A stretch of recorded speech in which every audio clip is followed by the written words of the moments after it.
Hey, what's going on YouTube? Hey, Aaron here, back in a destroyer, back in the Mahan Tier 5. I've made a few of these videos, especially with the Mahan a few times, but we're just going back to the basics. Back to destroyer basics. I made a previous video in the Akatsuki, and this is part like 1B. This is more gunboat basics. Now, right off the bat, the game is not domination mode, which I absolutely hate. I think every game needs to be domination, because capture the base just promotes people to not play the right way, in my opinion, or it teaches bad habits. That being said, you can still do very well in capture the base, and your jobs still remain the same. As you can see right here, we are getting spotting ribbons. That is your job as a destroyer. Right now, our cruisers and battleships should be able to fire from concealment. Now, obviously, once they shoot, they will be detected unless they can get an island or something to hide behind. There is a carrier in this game, and the American gunboats are going to be some of the best to deal with carriers. Probably not at this tier. Yeah. Also, what are we dealing with? Fubuki, Jaguar, Kamikaze. Okay, so we got up-tiered. In the meantime, we are looking at our twist and track, so we know a destroyer is probably right off of our right here. And it looks like his AA is shooting, so we're just going to go ahead and launch some preemptive torpedoes. Now, the range at this tier of your torpedoes is not good. So, as you can see, our range is just above concealment. But we're going to push up here. We know that torpedoes are probably on the way. The enemy destroyers are probably doing what we are doing. Okay, so the Fubuki is over there, so we know that it's either the Kamikaze or the Jaguar. And another DD was spotted.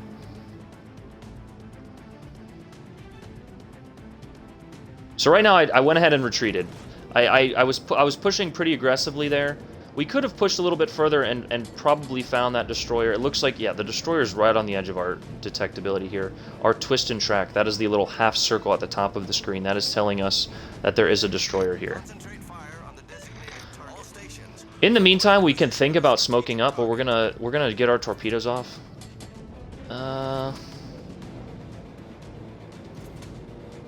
Because that California just took a flood.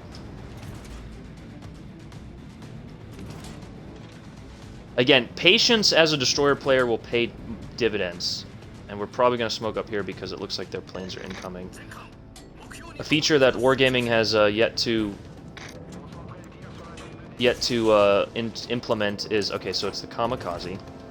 So he's got some pretty good range and some pretty good torpedoes. We're going to go ahead and smoke up. We've got spots from our other ships. We've provided a pretty good,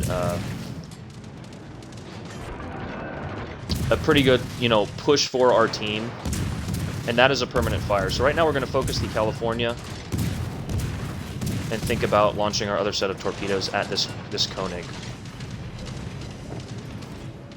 Engine boost activated. So that Koenig should have probably repaired by now. And we're going to think about launching our other set at... No, he's probably dead. We're not going to waste it. Something you do want to be cautious of in a smokescreen, though, is your... 1, a battleship pushing you. 2, torpedoes from the Kamikaze.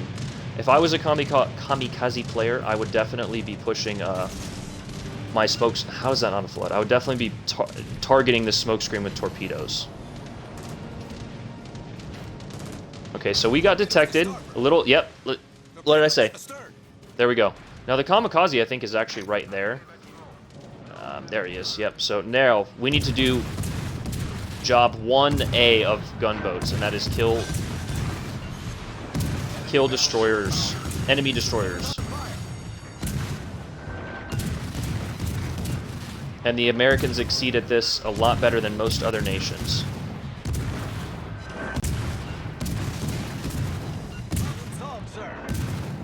We're running sims on this build, and we will show you guys the build after the game. That being said, we're in a little bit of a tricky spot here. We didn't pay attention to our concealment as good as we should have, but the Kamikaze's engine should be out, so we're going to go ahead and launch just a widespread, just to kind of make him not be able to maneuver.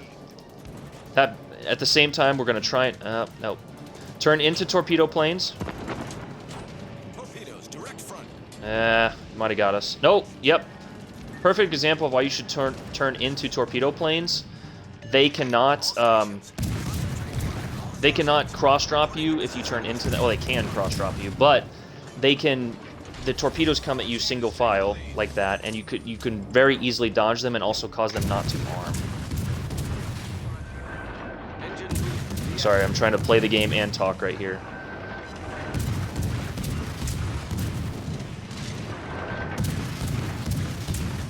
This could hurt. Oh my god, that hurt a lot. I'm gonna get into this guy's smoke here. What is it? It's a kamikaze, another kamikaze. Is everyone just seal clubbing today? What's the deal? Again, he dropped short. Didn't see that. Little tip I told you guys about in the Fubuki video, though, is you can look at your gun and then look up at the destroyers. But we saw them at the last second, and we turned into them, avoiding them arming. Oh my gosh. That's incredible, man. That's actually some pretty incredible HE from that guy. But we should be able to get our repair back here soon, and then we're going to just go ahead and run. In the meantime, we're going to call for some friendly aircraft, some friendly support. Oh, go please, go please. We've been a little aggressive. Looks like the two battleships that have battleship and cruiser that were with us took the long way. Not sure why, but he's out there, so we're going to be in a little bit of trouble. We might go down here, but again, the points of the game remain the same. I've been a little too aggressive, and good support. Yep, that should be a GG. 2 spots. No caps and no defends, because this is not the correct game mode, really, that I enjoy seeing in Legends, which is domination. Let's see if we can eat this Königsberg.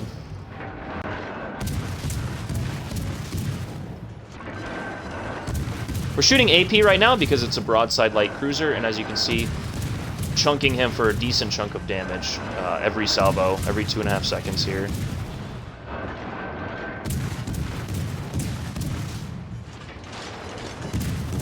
Turning into his shells.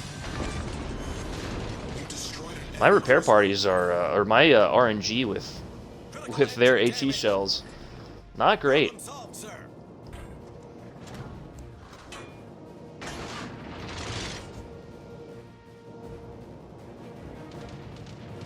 Yep, but that is the game won. The aircraft carrier is obviously running. He's probably behind the island right now. Cap the base. I was definitely very aggressive there, and I think aggression pays off in most cases. But I see a lot of players in domination-type matches suiciding themselves for the caps. Now, it is, don't get me wrong, it is 1010% your job to get the capture point. But I see players literally throwing their ship away just sitting in the capture point. They'll go, and then they'll go right here, and then they'll smoke up. I saw it in Peak's, Peak has it on stream the other day, 2 of them just sitting there. Now it looked like they were running Hydro, so they were easily able to avoid torpedoes, but smoke screens are huge torpedo magnets. I love getting torps in smoke screens. It is my favorite pastime. GG's. So not a very super impressive gameplay by any stretch of the imagination. 2 kills, 70,000 damage, 68,000. Second on the board, other than to the absolutely broken at the tier kamikaze. GG to that guy. Almost got the quacking. But guys, this is what you should be aiming for every single game. And the most important medal is the last one. The 2 spots there. You need to spot for your team. Now, we smoked up there and gunned down the California and launched torpedoes at the Koenig. At that point, I probably should have circled back. In a more competitive game at higher tiers, I probably would have gotten either radared or focused by the carrier. But tips for avoiding carriers: turn into their torpedo planes, turn away from their dive bombers. When you hear the dive bombers start their run, and you can use the trick I just showed you, you can zoom into your gun and look up, turn away from them. If you guys know the reticle of the dive bomb, it gets smaller as it goes down, but you can't turn it left or right without really fucking up your aim too much. Let's check out the build. We are running Sims. We are running Bay for a little extra concealment, and honestly, at this tier, it's not really worth it. And then, we're running Mordoff with Bay and Sims. You do not need double concealment for your American destroyers. You're gaining like an extra 100 meters of concealment. If you're going to be doing your job as a gunboat ship, you need that extra health. Now you can maybe I don't know. This is the build I run, and I'm very successful with it. As you guys just saw there. Second on the board while talking with you guys and engaging with chat the whole time. Oh, there we go. Chat just popped up. Wine Corker, Smith, what's going on, guys? Never mind. Smith is a bot trying to make me famous. But the other the other perks I run are Observant Rage. Look at me now. And honestly, again, if you're with a division that is, you know, you could maybe make the argument for Mortar, but you sacrifice a lot. I just don't like the anti-concealment that Mortar really gives you. Twist and Track is the same as Perceptive, except Twist and Track gives you turret traverse speed. Now, I might switch this because the traverse speed on the Americans is already pretty good, but the Germans, for example, I would keep on Twist and Track. I just keep Twist and Track because it's what I'm familiar with. And then we have Sheltered Arms for Mordov here. That's the risk of your guns and torpedoes, as you can read.